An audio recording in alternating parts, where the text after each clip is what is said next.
Hello everyone, welcome to current affairs funda. This is Manveer. आज की में हम लोग कर रहे हैं मॉक 6 सॉल्व, जो कि हमने एसबीआई पीओ के लिए स्टार्ट किया हुआ है, एसबीआई पीओ प्री के लिए। ठीक है, तो इससे पहले हम लोग 5 मॉक सॉल्व कर चुके हैं। अगर आप वो वीडियोस नहीं देखे हैं तो आप प्ले लिस्ट में जाकर या फिर प्रीवियस वीडियोस में जाकर, और अगर आपको नहीं मिल रहा है तो आप टेलीग्राम चैनल ज्वाइन कर लीजिए। वहाँ पर आपको सारी वीडियोज़ की लिंक ईजिली मिल जाती है। मैं आपको दिखा देती हूँ कैसा आप ये है। यहाँ पर आपको टेलीग्राम पे जाएंगे, आप ये सर्च करेंगे करंट अफेयर्स फंडा, तो आपको चैनल दिख जाएगा। आप उसे ज्वाइन कर लेंगे तो सारी वीडियोस की आपको लिंक वहाँ पर मिल जाएंगी। सारे अपडेट्स चैनल के रिगार्डिंग वहाँ पर आपको मिल जाएंगे। उसके अलावा अगर आप चाहते हैं पूरा कोर्स पढ़ना, complete reasoning course of pre plus means, तो आप ज्वाइन कर लीजिए, डाउनलोड कर लीजिए ऐप को फ्रॉम द प्ले स्टोर। यहाँ पर आपको पूरा कोर्स मिल जाएगा, complete reasoning course of pre and mains. Mains की यहाँ पर आपको 40 क्लासेस मिल जाएंगी, यहाँ बोल सकते हैं 40 पजल्स आपको मिल जाएंगी, जो कि हाई लेवल की पजल्स है सारी, जैसा कि मेंस में पूछी जाती हैं वैसे ही।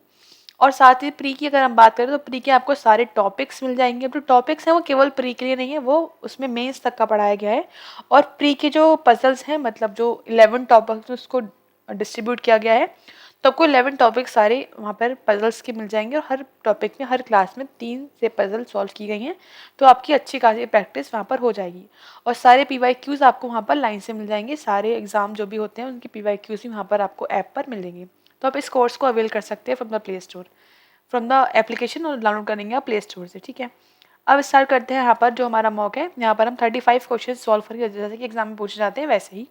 फर्स्ट हमें दे रखी है पजल। बोला जा रहा है 9% 9 लोग हैं, PQRST UVWX they are were born different year, अलग अलग सालों में पैदा हुए हैं। साल यहाँ पर हमें दे रखे हैं। ठीक है, और ऑन द सेम डेट, एक ही तारीख को, that is 31 December, but not at the same order, same order में नहीं। और जो उनकी एज कैलकुलेट की जाती है वो की जाती है 31 दिसंबर 2021 के हिसाब से।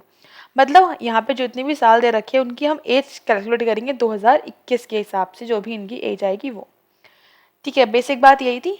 अब आगे बनाते हैं। जब भी हमें ऐसा क्वेश्चन मिलेगा हम क्या करेंगे, सबसे पहले यहाँ पर हम ईयर्स लिख लेंगे। जैसे 1998 लिखा हमने, उसके बाद 2000, उसके बाद 2003, देन 2004, 2005, 2010, या इंग्लिश में बात करें 2000 मतलब 2012, देन 2015 एंड देन 17। ठीक है, तो यहाँ पर हमने ईयर्स लिख लिए। अब हमें 2021 के हिसाब से कैलकुलेट करना है, तो हम क्या करेंगे, एज फाइंड आउट करेंगे। एज फाइंड आउट करने के लिए हमें क्या करना पड़ेगा, इन सबको माइनस करना पड़ेगा। बट हम सबको माइनस नहीं करेंगे। हम कैसे करेंगे, यहाँ पर हम कोई एक, या तो फर्स्ट या फिर लास्ट, हम यहाँ से निकाल लेंगे। जैसे हमने यहाँ निकाला कि 2021 के हिसाब से, तो 2017 में पैदा हुआ है, उसकी एज कितनी होगी, 4 साल होगी। इसकी एज हो गई 4 ईयर्स। अब यहाँ पर देखो ये कितना गैप है, 2 साल का गैप है। 2 साल बढ़ा दो, कितना आ गया, 6। यहाँ कितना गैप है, 3 साल का, बढ़ा दो 9। 2 का गैप है, 2 बढ़ा दिए 11। 5 का गैप है, 5 बढ़ा दो 16। 1 का गैप है 17। 1 का गैप है 18। 3 का गैप है 21। 2 का गैप है 23। तो इस तरह से हमने सारी एज यहाँ पर कैलकुलेट कर ली। आपको भी एग्जाम में एक माइनस करके बाकी सारे इस तरह से फाइंड आउट कर लेने हैं। तो हमारा यहाँ पे 25% काम निपट गया है, हमने एज निकाल ली। अब बस हमें यहाँ पर पर्सन्स को सेट करना है according to the given conditions, right. अब कंडीशंस को हम पढ़ेंगे और यहाँ पर हम सेट करेंगे। फर्स्ट क्या लिखा हुआ है, Q is 1 year younger than T। Q जो है वो T से 1 साल छोटा है, केवल 1 साल छोटा है। यहाँ पर जो गैप है वो 1 ईयर का है। And 1 year older than V, और जो Q है वो V से 1 साल बड़ा है। मतलब इन तीनों में एक साल का गैप है। और जो 1 साल का गैप है हम यहाँ पे दिख भी गया था लिखते वक्त, क्या दिखा था, ये 18, 17, 16, ये तीनों हमें लाइन से साल दे रखे हैं, तो ये 1 साल का गैप है। तो यहाँ पर लाइन से आ जाएगा T, Q और V। Any doubt up till here, no. अब क्या लिखा हुआ है, और कोई तो यहाँ पर नहीं था। P was born 1 of the years before R। जो P है वो किसी साल पैदा हुआ है, लेकिन R से पहले पैदा हुआ है, लिख लिया हमने। U is older than W who was not born in 2015। U जो है वो क्या है, W से बड़ा है, W से पहले पैदा हुआ होगा, बड़ा है तो पहले हुआ होगा। और जो W है, हु मतलब W की बात कर रहे हैं, W 2015 में बॉर्न नहीं हुआ है। इसको भी नोट डाउन कर लिया। The number of people born before P is same as number of people born after U। जितने भी लोग P के पहले पैदा हुए हैं उतने ही लोग U के बाद पैदा हुए हैं। ठीक है, X was born before U। अब यहाँ बोल रहे हैं, ये तो हम लिख चुके हैं तो इसको इरेज कर देते हैं। अब हमको ये बोल रहे हैं कि जो X है वो क्या हुआ है, वो U से पहले बॉर्न हुआ है। यहाँ पे बोला हमको इन्होंने X was born before U but after the 1 of the years after S, लेकिन S के किसी साल के बाद बॉर्न हुआ है। दैट मीन्स एस के बाद कहीं पर एक्स हुआ होगा और उसके कहीं बाद यू हुआ है, उसके बाद डब्ल्यू हुआ है, डब्ल्यू तो 15 में नहीं हुआ और सबसे पहले यहाँ पर एस हुआ होगा, ठीक है। इस तरह से ये हमें लाइन से 4 पर्सन्स पता लग चुके हैं। And the last line is present age of the R is not the prime number. जो आर की एज है वो प्राइम नंबर नहीं है, तो हमें ये बात ध्यान रखनी है, जो आर की एज है वो प्राइम नंबर नहीं है, ठीक है। अच्छा, अब देखते हैं हम यहाँ पे क्या रख सकते हैं। देखो हमें क्या पता है कि जो u है वो मैं लास्ट पर नहीं रख सकती, क्यों? क्योंकि मुझे u के नीचे w रखना है, ठीक है। अच्छा, अब p लास्ट पे नहीं सकती क्योंकि p जो है वो मुझे r को उसके नीचे रखना है। दैट मीन्स r और p जो है वो फर्स्ट यहाँ मतलब जो पहला वाला है यहाँ पर r और p, r और u पॉसिबल नहीं है, ठीक है। r नहीं, p और u पॉसिबल नहीं है। अगर मैं बात करूं इसका मतलब ये जब p और u यहाँ पर नहीं आ सकते तो यहाँ भी नहीं, क्योंकि वो दोनों एक ही मतलब सेम पे आनी है ना, जितने पे p आएगा उतने पे u आएगा, ठीक। अब यहाँ पर हम बात करते हैं दूसरे वाले कंडीशन की। अगर बात करूं कि p यहाँ हो सकता है, p या u, और तो यहाँ पे हो सकता है, उसके अलावा तो कोई जगह ही नहीं है। क्यों? क्योंकि यहाँ पे t आ चुका है, तो कहाँ रखेंगे हम? पैरेलल जगह पर। q नहीं रख सकते, u नहीं रख सकते, v आ चुका है, तो p और u जो है यहाँ पर या फिर यहाँ पर ही पॉसिबल है। अब पता नहीं p कहाँ हो, u कहाँ हो, ठीक है। चलो देखते हैं आगे। अब यहाँ पे क्या पता है हमें कि u के ऊपर मुझे कम से कम दो तो रखना ही है, s और x। अगर मैं u यहाँ रख दूंगी तो ऊपर केवल एक ही स्पेस है, इसका मतलब मुझे पता लग चुका है कि p कहाँ आएगा, p फर्स्ट नंबर मतलब पहले यहाँ पर आएगा और u यहाँ पर आ जाएगा। तो u यहाँ पर आ गया और p ऊपर आ गया, राइट। ये वाली बात यहाँ पे निपट गई।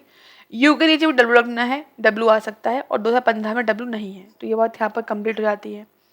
अब जो मेरे पास क्या बचा है रखने के लिए, x बचा है, s बचा है और r बचा है। ये तीन चीजें बची हैं, s, x और r, ठीक है।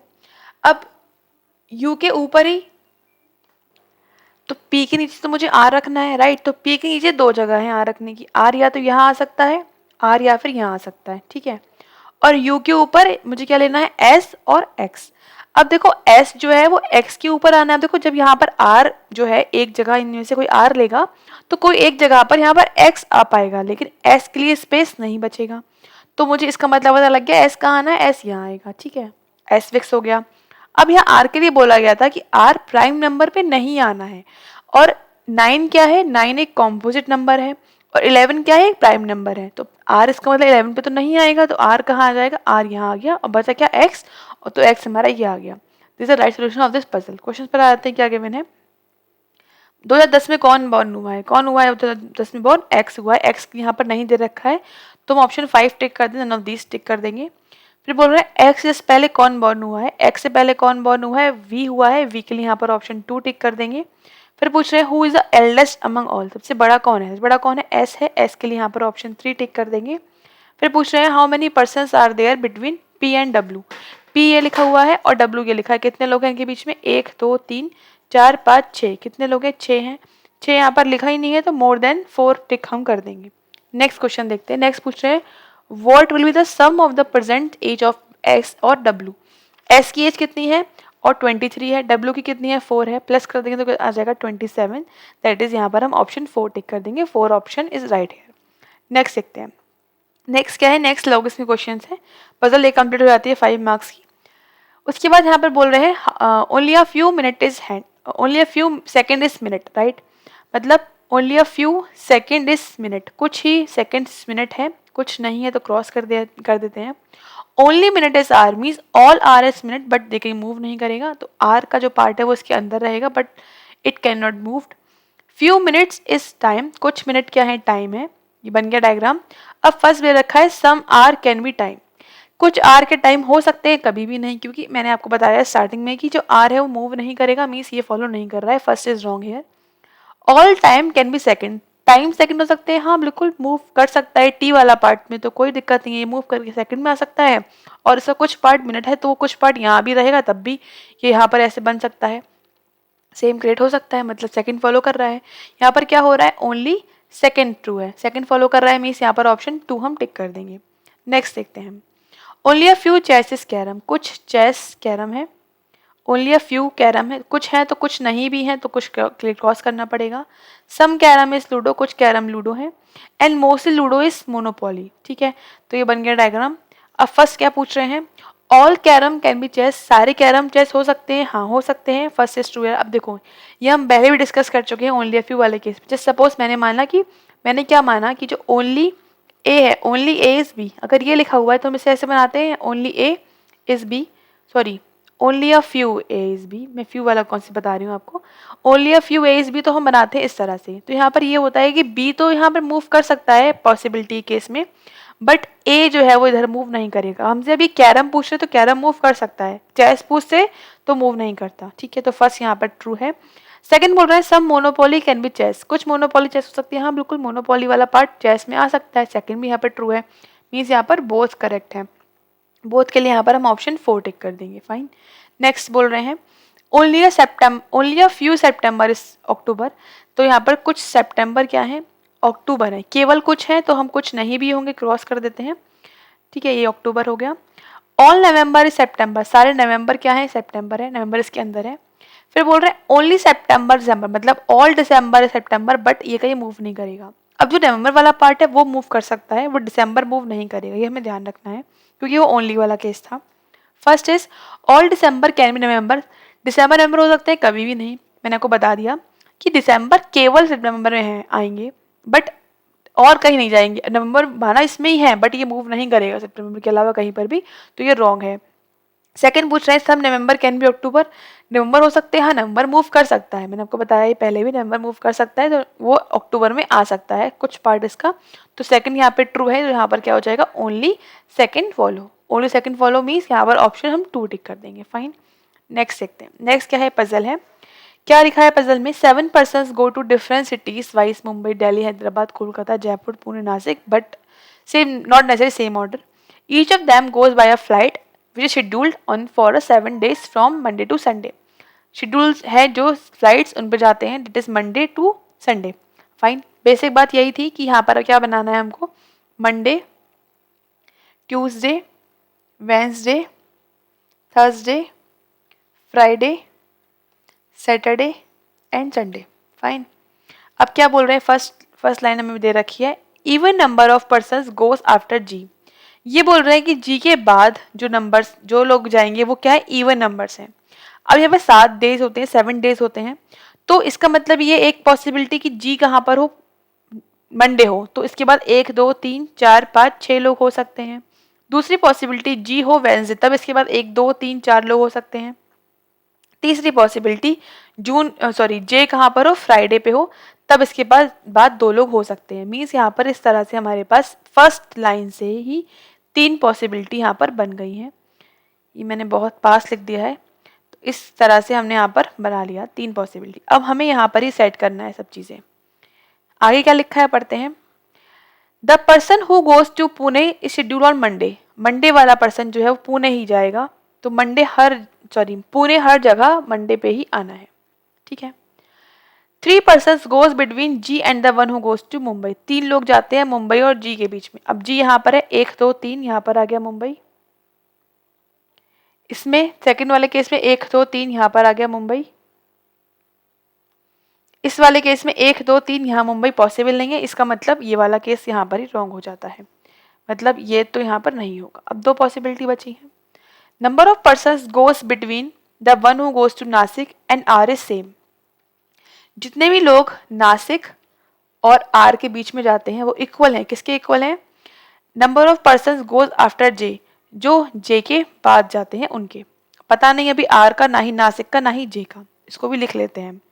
Number of persons goes after the one who goes to Mumbai is same the person goes between J and R, जितने लोग मुंबई के बाद जाते हैं वो इक्वल हैं जितने लोग जी और आर के बीच में जाते हैं। इस वाले केस में मुंबई के बाद 2 लोग हैं, तो यहाँ पर 1 2 आर यहाँ आ जाएगा, सिंपल सी बात है। यहाँ मुंबई के बाद कोई नहीं है, इसका मतलब जी और आर में कोई नहीं होगा। अब आर यहाँ भी आ सकता है इस केस के अकॉर्डिंग, और आर यहाँ भी आ सकता है, 2 केस बन रहा है आर आने के, यहाँ भी और यहाँ पे भी, ठीक है। आगे पढ़ते हैं, P goes 2 days after R, P जो है वो आर के 2 दिन के बाद जाता है ऐसा कुछ, but just before the one who goes to Jaipur, लेकिन जयपुर से जस्ट पहले जाता है, मतलब ऐसा कुछ है, आर के बाद एक गैप के बाद पी देन जयपुर। अब इस केस में आर एक ही जगह था, तो आर के बाद पी यहाँ आ गया और जयपुर यहाँ पर आ गया, ठीक हो गया। अब इस केस में अगर मैं ये मानूं कि आर यहाँ है, तो एक गैप के बाद P और देन जयपुर यहाँ आ सकता है। अगर मैं मानूं कि R ये वाला है तो R एक गैप के बाद P और फिर जयपुर पॉसिबल नहीं है कि मुंबई आ चुका है। तो इसका मतलब ये है कि इस वाले केस में मुझे पता लग चुका है कि जो R है वो केवल यहाँ पर ही आएगा, R ये आएगा, P ये आएगा और एक गैप के बाद इसके तुरंत नीचे जयपुर आ गया। ठीक, यहाँ तक बात कंप्लीट हो गई, ये वाली बात हो चुकी है। अब बोल रहे हैं U goes just before the one who goes to Delhi and just after K who does not goes to Hyderabad. U जाता है जस्ट पहले किसके दिल्ली के, दिल्ली वाले जस्ट पहले U है एंड जस्ट आफ्टर K ऐसा कुछ है, और जो K है वो हैदराबाद में नहीं है। Means K U and Delhi line से आना है, मतलब दो जगह तो हमें K U के लिए चाहिए ना। यहाँ पर कहाँ है दो जगह, ये है K और U। अब के यू यहाँ आ जाए बट यहाँ पर दिल्ली पॉसिबल नहीं है, इट मीन्स ये केस यहाँ पर रॉन्ग हो जाता है। ठीक, यहाँ पर देखो, यहाँ पे दो जगह ये आ सकती हैं, के ये और यू ये, उसके तुरंत बाद यहाँ पर क्या आ गया, दिल्ली। फाइन, फिर अब ये ध्यान रखना है के पे हैदराबाद नहीं है, मतलब यहाँ पर हैदराबाद नहीं है। अब बोल रहे हैं B is one of the person, B कोई पर्सन है जो और आना है यहाँ पर। अब देखो दो पर्सन बचे यहाँ पर आने के लिए, एक तो बी बचा हुआ है और एक जे बचा हुआ है। ठीक है, अब मैं अगर ये मानूं कि जे यहाँ पर आ रहा है, मैंने माना कि जो जे है वो यहाँ पर आ रहा है, मान रहा है अभी, तो यहाँ पर आर और जे में केवल कोई पर्सन नहीं है, आर और जे में कोई भी पर्सन नहीं है, नहीं जे के बाद, अच्छा जे के बाद काउंट करने हैं, सॉरी, जे के बाद दो लोग आ रहे हैं, तो आर और नासिक में दो लोग आएंगे। अब आर यहाँ है, दो ऊपर काउंट करो तो नासिक यहाँ पॉसिबल नहीं है, पुणे आ चुका है। आर के नीचे काउंट करो यहाँ पर जयपुर आ चुका है, पॉसिबल नहीं, इट मीन्स यहाँ पर जे नहीं आएगा, कैंसिल आउट हो गया, यहाँ पर जे नहीं आएगा। जे का आएगा फिर यहाँ पर और बी का आ जाएगा यहाँ पर। अब जे के बाद कोई पर्सन नहीं है, इस इट मीन्स नासिक और आर में कोई पर्सन नहीं होगा। आर के ऊपर देखो जगह खाली है नासिक की, तुरंत नीचे तो खाली नहीं थी, तो यहाँ पर आ गया नासिक, सेट हो गया ये आर नासिक, ये भी सेट हो गया, ये भी सेट हो गया। अब क्या बोल रहे हैं कि के हैदराबाद नहीं है, मतलब यहाँ पर हैदराबाद नहीं आना है, मीन्स हैदराबाद कहाँ पर आ जाएगा, यहाँ पर आ जाएगा।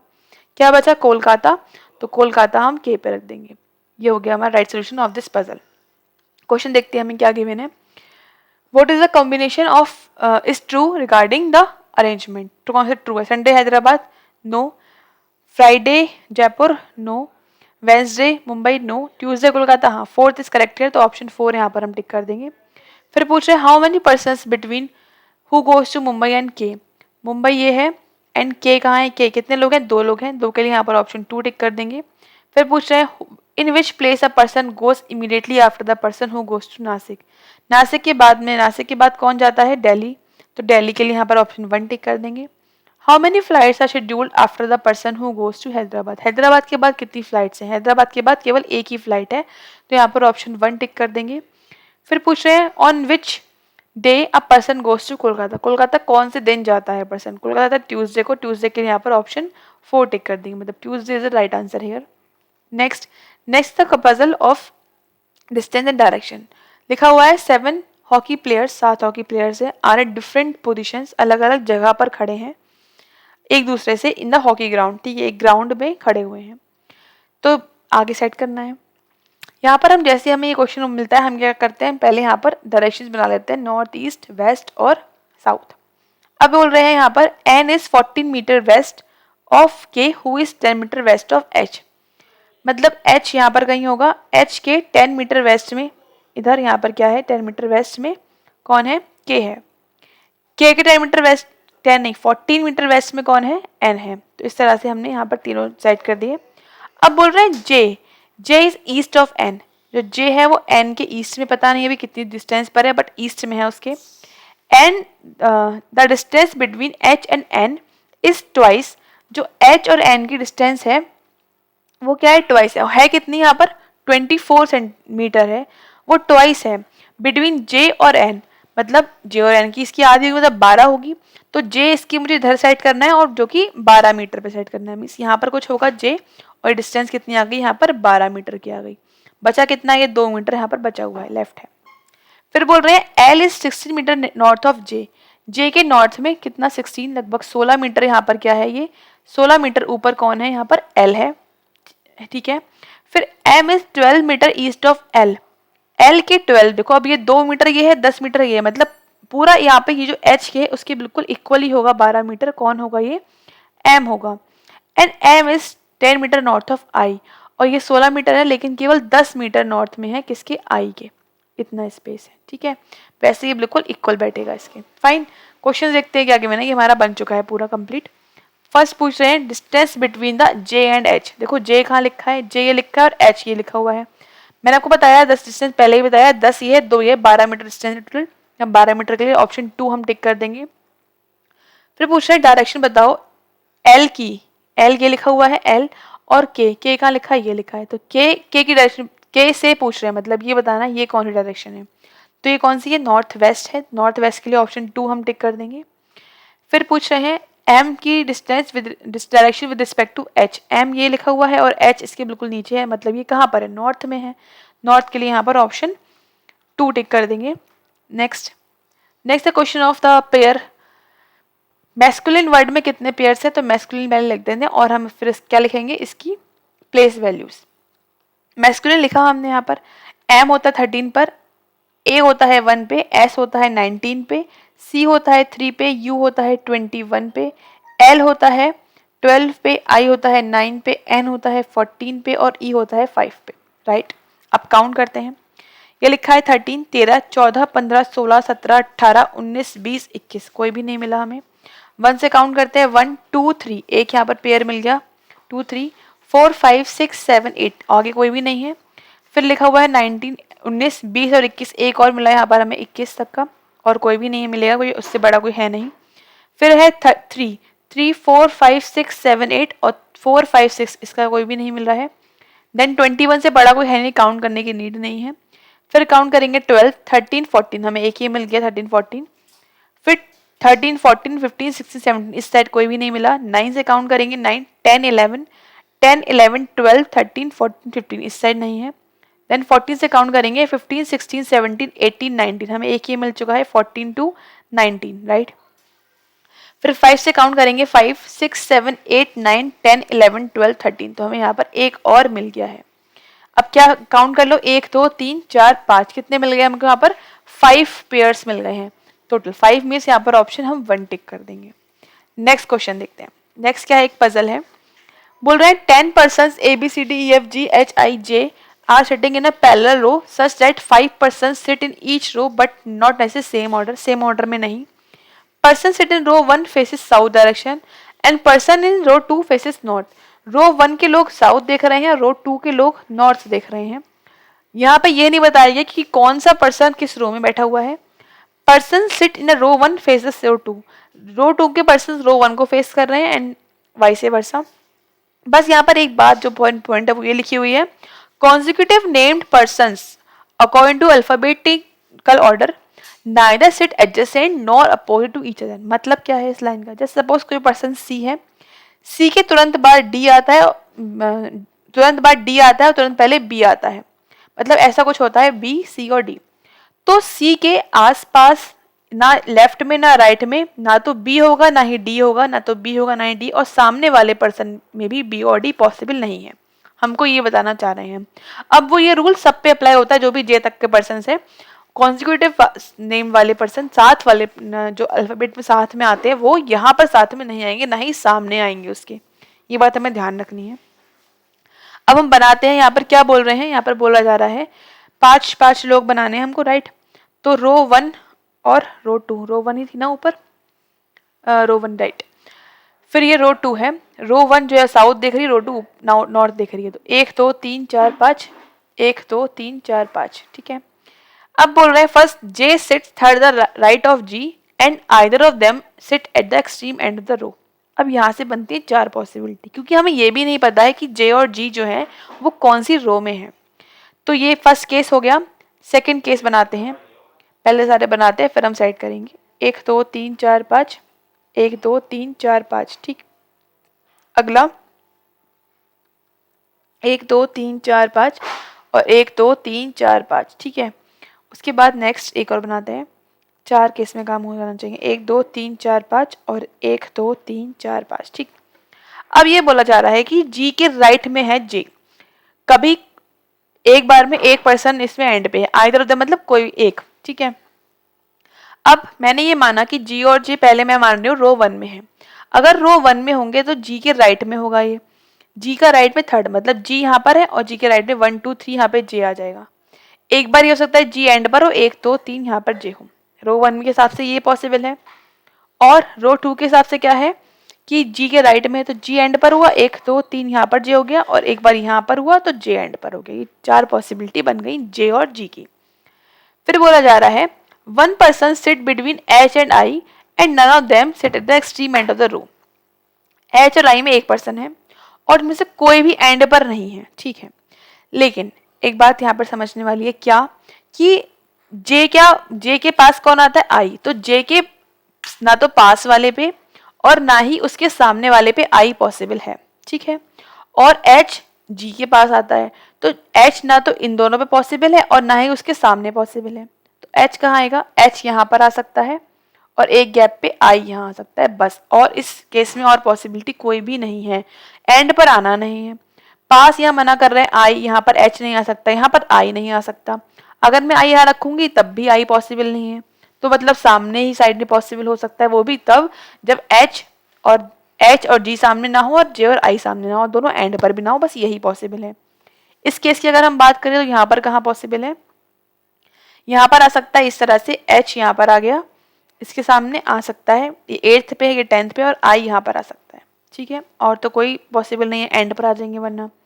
इस केस में कहाँ पर हो सकता है, इस केस में आई यहाँ आएगा और एच यहाँ, क्योंकि अगर हम आई यहाँ लेंगे तो आई और जे सामने में नहीं हो सकते। ऐसे यहाँ पर क्या हो जाएगा, ये यहाँ पर हो जाएगा हमारा, यहाँ पर जी है तो यहाँ पर एच नहीं आ सकता, तो यहाँ पर आई आ गया और यहाँ पर एच आ गया, ठीक है। तो ये हमारे दो इस तरह से इसमें सेट हो गया। अब क्या बोल रहे हैं, B sits second the right of F, F के सेकंड राइट में बी है, who sits diagonally opposite to D.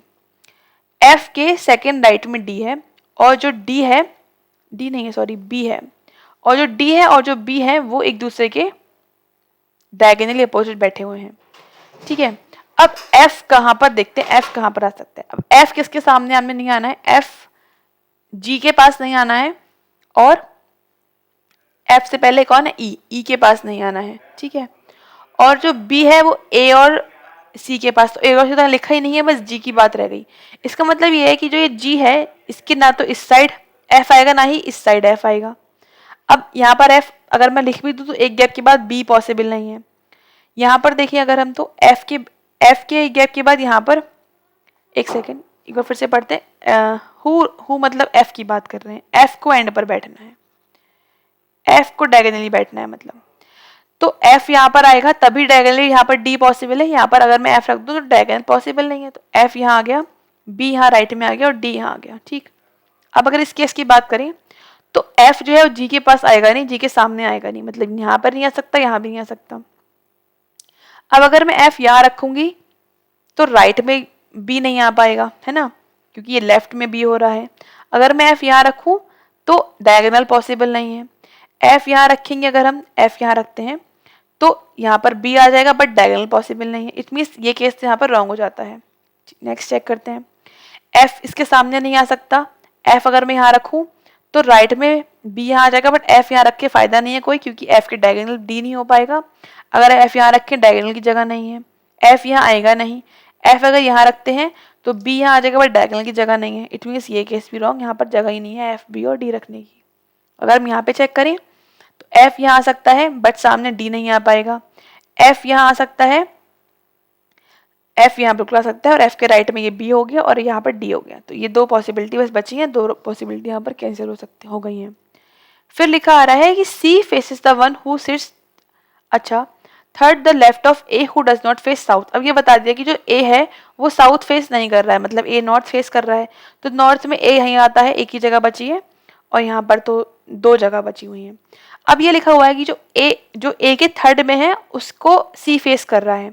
ए के थर्ड में यहाँ कौन है, ए 1 2 3 एच है, एच को फेस कर रहा है कौन, सी, तो सी यहाँ पर आ गया। क्या बचा हमारे पास रखने के लिए, ई बचा है, तो ई हमने यहाँ रख दिया।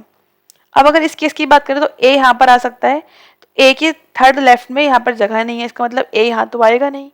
ए कहाँ आ सकता है, फिर ए यहाँ आ सकता है, और थर्ड लेफ्ट में 1 2 3 ये हुआ, इसके सामने सी, लेकिन सी और डी सामने आमने नहीं आ सकते क्योंकि कॉन्सिक्यूटिव है। इसमें ये केस रॉन्ग हो गया, ये क्या हो गया, राइट आंसर हो गया हमारा। क्वेश्चन देखते हैं क्या गिवन है। Who among the following sit second the right of D, D के सेकंड राइट में कौन है, ई है, तो ई के लिए यहाँ पर दिया नहीं है, ऑप्शन 5 टिक कर, नॉट दिस टिक कर देंगे। फिर लिखा हुआ है एफ के सेकंड राइट में कौन है, एफ के सेकंड राइट में कौन है, बी है, तो बी के लिए यहाँ पर ऑप्शन 2 टिक कर देंगे। फिर बोल रहे हैं number of person sit left of dash the same number of person sit right of dash, कितने कितने लोग लेफ्ट में उस पर्सन के बैठे उतने ही सेम राइट में बैठे होंगे। जे और एफ चेक करो, देखो जे के लेफ्ट में 4 लोग हैं और एफ के भी राइट में 4 लोग हैं, मतलब first option is correct here, first check कर देंगे, यहाँ पर जे आ जाएगा, यहाँ पर एफ आ जाएगा। फिर नेक्स्ट पूछ रहे हैं how many person between D और ई, डी और ई में कितने हैं, एक ही पर्सन है, एक के लिए यहाँ पर 1 टिक कर देंगे, option 1 is right here, option 4 is right here, answer is 1।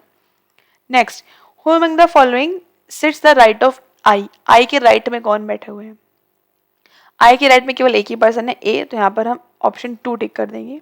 Next, find the odd one out, हमें यहाँ पर ऑड वन आउट फाइंड करना है, तो यहाँ पर हमें कुछ लेटर्स लिखे हुए हैं, फर्स्ट ऑप्शन में लिखे हुए हैं, तो हम क्या करेंगे इनकी प्लेस वैल्यूज लिख लेते हैं। तो फर्स्ट ऑप्शन में लिखा है बी जे और बी एच और जे, राइट, तो बी के लिए 2, एच के लिए 8 और जे के लिए 10, सी के लिए 3, 11 एंड देन 14, ई के लिए 5, 7 एंड देन 15, एच के लिए R 18 and then 26, 9, 14 and then 23, right. अब यहाँ पर कुछ एक ऐसा पैटर्न होगा जो सब में फॉलो हो रहा होगा और किसी एक में नहीं हो रहा होगा, वही हमें चेक करना है। तो अगर हम यहाँ पर देखें तो ये इसका प्लस होकर ये इक्वल आ रहा है 10, 8 + 2 10, ये इक्वल हो, ये प्लस होकर ये इक्वल आ रहा है, ये प्लस होकर ये इक्वल आ रहा है, ये प्लस होकर इक्वल आ रहा है, बट थर्ड वाला नहीं आ रहा है, ये प्लस होके 7 और 5 प्लस होके 15 नहीं आएगा, मतलब ऑप्शन 3 यहाँ पर क्या है, ऑड है, तो ऑप्शन 3 यहाँ पर हम टिक कर देंगे, फाइन। नेक्स्ट क्वेश्चन देखते हैं, नेक्स्ट क्वेश्चन क्या है, एक पजल है।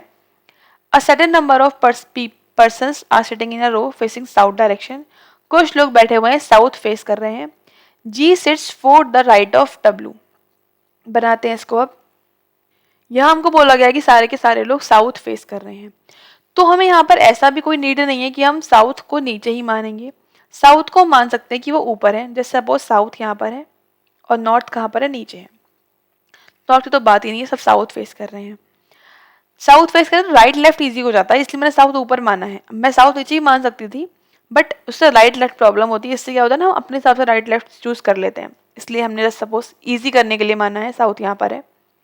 G sits for the right of W, W के फोर्थ राइट में जी है, मतलब 1 2 3 4 जी यहाँ पर आ गया। हु डब्ल्यू की बात कर रहे हैं, W sits for the left of P, P के फोर्थ लेफ्ट में है, फोर्थ नहीं थर्ड लेफ्ट में, तो पी आ गया 1 2 3 यहाँ पर आ गया, इतनी बात कंप्लीट।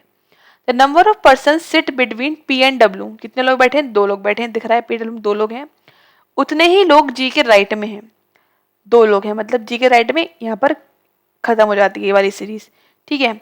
फिर क्या लिखा हुआ है next, E sits third the left of A, E है वो ए के थर्ड लेफ्ट में है।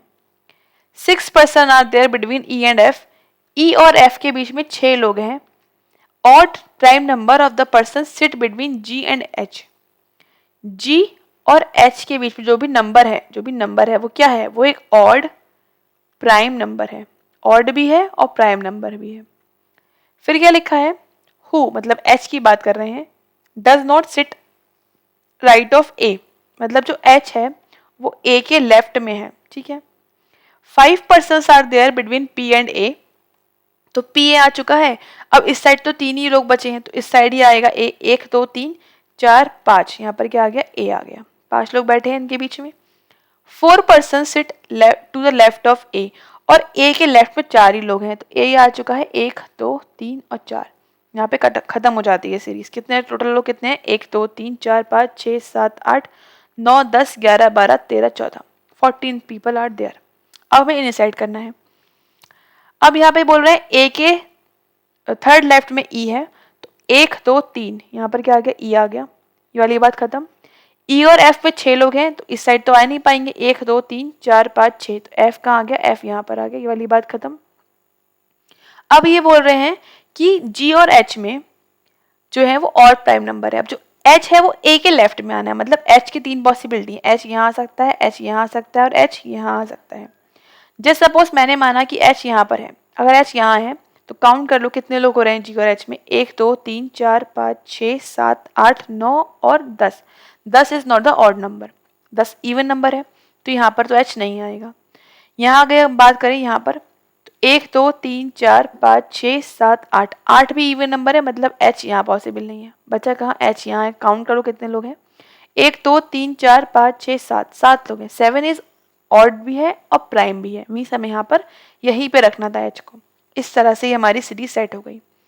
अब जो आंसर आगे लिखा हुआ है वो यहाँ पे इन्होंने क्या करा है, यहाँ पे इन्होंने इस इधर ही साउथ माना हुआ है, इसलिए इनकी सीरीज उल्टी आ रही है। हमारी क्या आ रही है, इस साइड से ई सेकंड नंबर पे है, यहाँ पर इनका ये आ रहा है, तो कोई प्रॉब्लम नहीं है, वो भी सेम ही आंसर आएगा। हम लोग आंसर इससे ही लगाएंगे, ठीक है। ए के राइट में कौन है, थर्ड राइट में देखो, राइट लेफ्ट तो वही माना है, ए है 1 2 3, कौन आ रहा है यहाँ पर, डब्ल्यू आ रहा है, मीन्स यहाँ पर ऑप्शन 4 हम टिक कर देंगे। नेक्स्ट पूछ रहे हैं second from the right and. देखो राइट एंड ये होता है, सेकंड कौन है राइट एंड पे, यहाँ पर कोई पर्सन पता नहीं कौन है, तो अननोन पर्सन है यहाँ पर, तो अननोन के लिए यहाँ पर हम ऑप्शन 5 टिक कर देंगे, ठीक है। तो इससे आपको राइट लेफ्ट की प्रॉब्लम नहीं होगी, वरना आप ये वाला क्वेश्चन इस हिसाब से करोगे तो गलत हो जाएगा। यहाँ पर राइट एंड के हिसाब से साउथ आ रहा है, बट राइट एंड तो हम अपने हिसाब से मानेंगे ना, और यहाँ पे इन्होंने सीरीज उल्टी कर रखी हुई है, साउथ नीचे माना हुआ है, इसलिए हम इसके हिसाब से लगाएंगे आंसर। तो यहाँ पर राइट एंड क्या आएगा, हमारा अननोन पर्सन आएगा। फिर फाइन, नेक्स्ट देखते हैं, how many person are there between H and W. H और डब्ल्यू में कितने लोग हैं, एच ये है, डब्ल्यू ये, कितने लोग हैं, 1 2 3 लोग हैं, तो 3 के लिए यहाँ पर हम ऑप्शन 4 टिक कर देंगे। फाइन, नेक्स्ट पूछ रहे हैं W with respect to E. W कहाँ पर है with respect to E, W ये है, ई ये है, तो 1 2 3 4 5 6, 6th राइट में है, 6th राइट मतलब ऑप्शन यहाँ पर हम 3 टिक कर देंगे। नेक्स्ट क्या पूछ रहे हैं, नेक्स्ट पूछ रहे हैं हाउ मेनी पर्सन्स, कितने लोग हैं यहाँ पर, हमने अभी काउंट किया ही था स्टार्टिंग में, 14 पीपल आर देयर, तो यहाँ पर हम 14 पीपल के लिए ऑप्शन 2 टिक कर देंगे। फाइन, नेक्स्ट देखते हैं। नेक्स्ट क्या है, एक पजल है, देयर आर 8 पर्सन्स, 8 लोग हैं, who are living in a building having 4 floors such that ground floor is number 1 and then immediately above is number 2 and then topmost is 4, right। 4 floor में 8 लोग रह रहे हैं, अब क्या होगा, फ्लैट्स होंगे। Each of floors consist of 2 type of flat, flat A और flat B. Flat A of floor 2 is immediately above the flat A of floor 1 and immediately below the flat A of floor 3. In the same way, flat B of floor 2 is immediately above the flat B of floor 1 and immediately below the flat B of floor 3 and so on.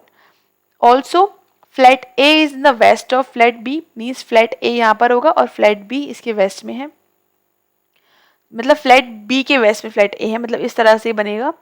And only one person live in each flat, her flat में एक ही person रहता है, तो 4 floor थे और 2 flat है, तो 8 flats हो गए total. Each of flat is the same dimension, her flat same dimension का है, ठीक है। आगे बनाते हैं, यहाँ पर इतना सही दे रखा है बस। 1 फ्लोर गैप, अब देखो पहले बना लेते हैं, 4 3 2 और 1, क्या हो गया, ये फ्लैट ए हो गया, ये फ्लैट बी हो गया।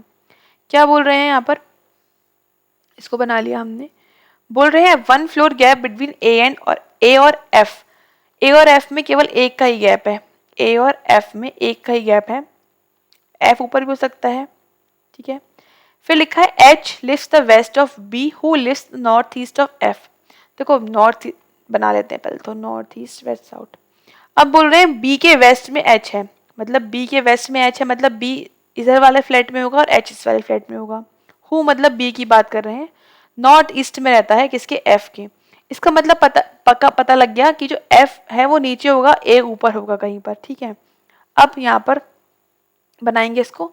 फिर लिखा है A list the south west of D, D के साउथ वेस्ट में कौन है, साउथ वेस्ट में कौन है, ए है, ठीक है। अच्छा, उसके बाद फिर लिखा है C lives in the east of E, E के ईस्ट में, ई के ईस्ट में कौन है, सी है। इस तरह से यहाँ पर इतना ही दे रखा है। देखो यहाँ पर क्या क्या चीज़ें हो सकती हैं। अब एक केस ये हो सकता है कि जो एच और बी है वो फर्स्ट यहाँ पर हो, हमें पता है कि एच और बी साथ में रखने हैं और ई और सी साथ में रखना है, ठीक है। तो मैंने ये माना कि एच और बी क्या यहाँ पर फर्स्ट वाले केस से पॉसिबल है, यहाँ रख पाना नहीं, क्योंकि बी के बाद मुझे नीचे एफ रखना है कहीं पर, है ना, तो यहाँ पर तो ये नहीं आ पाएंगे, ठीक है। अब मैं मान रही हूँ कि एच और बी यहाँ पर है, अगर एच और बी यहाँ पर है तो क्या होगा, एफ यहाँ आ जाएगा, ठीक है। और एफ की एक गैप पर मुझे ए लेना है, ए यहाँ आ गया और डी यहाँ आ गया, क्योंकि ए के इधर डी लेना है। अब क्या कहीं कोई जगह बची ई और सी रखने की, कोई जगह बच रही है ई और सी रखने की, नहीं बच रही है। इट मीन्स 2 पर भी ये पॉसिबल नहीं था, ठीक है, मतलब जो एच और बी है वो 2 पर भी नहीं आ पाएंगे। अब 3 पे चेक करते हैं, H ये ले लिया, B ये ले लिया, अब H B हो गया, अब F यहाँ भी हो सकता है, F यहाँ भी, क्या है F यहाँ है, आ सकता है नहीं, क्योंकि एक गैप पर A पॉसिबल नहीं हो पाएगा, इसका मतलब F यहाँ तो नहीं आएगा, तो F यहाँ आ सकता है। फिर एक गैप पर यहाँ पर आके A के बाद जगह बची ऊपर D लेने की, यहाँ पर कहीं पर भी, तो A के बाद जगह नहीं बच रही है D लेने की, इसका मतलब ये केस भी पॉसिबल नहीं है रख पाना। कंडीशंस कम थी तो पॉसिबिलिटी ज़्यादा बनती है। अब एक लास्ट बचा है तो यही आंसर होगा। वैसे चेक करते हैं यहाँ पर कैसे होगा। H और B यहाँ पर आ गया। अब F की 3 जगह बच रही है, F यहाँ आ सकता है, ठीक है, तो F यहाँ पर रख के देखा, F यहाँ रखा, A ये आ जाएगा। अब क्या मैं F के A हो चुका है, अब D कहाँ रखे हम, D यहाँ पर कहाँ पर आ सकता है, देखो अगर हम D यहाँ रख देंगे, हमने अगर D यहाँ रखा तो E और C कहीं पर भी नहीं आ पाएगा, ठीक है। इसका मतलब क्या हो सकता है कि D कहाँ पर होगा, फिर D यहाँ पर होगा और E और C हमारे यहाँ पर आ जाएंगे। और क्या बचा है हमारे पास, क्या बचा है, G बच रहा है, तो G यहाँ पर आ गया। इस तरह से ये पजल यहाँ पर सेट हो गई। काफ़ी सारी पॉसिबिलिटी थी, हमने इसमें सेट करने के बाद इस यहाँ पर हम एंड रिजल्ट तक पहुँच पाए। तो ये इसका राइट आंसर हो गया, ठीक है। क्वेश्चन देखते हैं क्या गिवन है। फ्लैट ए फ्लोर 3 में कौन है, फ्लैट ए फ्लोर 3 में कौन है, F है। F के लिए यहाँ पर ऑप्शन 4 टिक कर देंगे। फिर पूछ रहे हैं who lives immediately above G in the same type of flat, G के ऊपर जस्ट कौन रह रहा है, C रह रहा है, C के लिए यहाँ पर ऑप्शन 2 टिक कर देंगे। फिर पूछ रहे हैं फ्लैट ए फ्लोर 2 कौन है, E है, तो E के लिए यहाँ पर ऑप्शन 5 टिक करेंगे। फिर पूछ रहे हैं who lives exactly between H और E in the same type of flat, H और E के बीच में कौन है, एग्जैक्टली बीच में F है, F के लिए यहाँ पर ऑप्शन 3 टिक कर देंगे। फिर पूछ रहे हैं कौन सा स्टेटमेंट ट्रू है, D lives on floor below F, D F के नीचे है नहीं, D F के तो बराबर में है। A lives floor above D, D के ऊपर है, A नहीं, D के नीचे है। H and E on the consecutive floors, H और E साथ में है नहीं, H और E अलग अलग है। D lives north west of E, north west में है E के, D नहीं, ये तो इस डायरेक्शन में जो कि क्या होती है, नॉर्थ ईस्ट होती है, तो ये भी नहीं पॉसिबल है। B और G in the same type of flat, B और G सेम टाइप में, हाँ फ्लैट B में है, मतलब ऑप्शन यहाँ पर हम 5 टिक कर देंगे। Fine. And the last question of this mock, which of the following symbols respectively should replace the blanks, blanks में क्या आना है अगर ये ट्रू है। तो फर्स्ट लिखा है W को जाना है B के यहाँ पर, W ये लिखा है और B ये लिखा है, देखो ये तो इक्वल है, मतलब यहाँ पर हमें डेफिनेट केस वाला साइन यही लेना पड़ेगा, उसके अलावा कोई और पॉसिबिलिटी नहीं है। तो first eliminate, second eliminate, third eliminate, fourth answer होगा या फिर एन ऑफ दिस होगा। फिफ्थ यहाँ पर चेक करो, x को जाना है y के यहाँ पर, x ये लिखा है, y ये लिखा है, तो ये तो इक्वल है, मतलब x को जाना है, हमें c वाला साइन लेंगे तभी पॉसिबल है।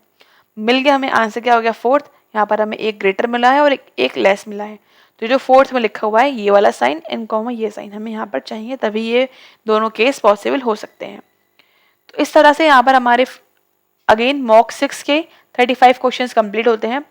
आई होप आपको काफ़ी हेल्प मिल रही होगी इन क्वेश्चन से, और इस सीधा फॉलो करते रहिए अपने एग्जाम तक, काफ़ी कुछ सीखने को मिलेगा। मिलते हैं आपसे फिर नेक्स्ट वीडियो में। Thanks for watching, have a nice day.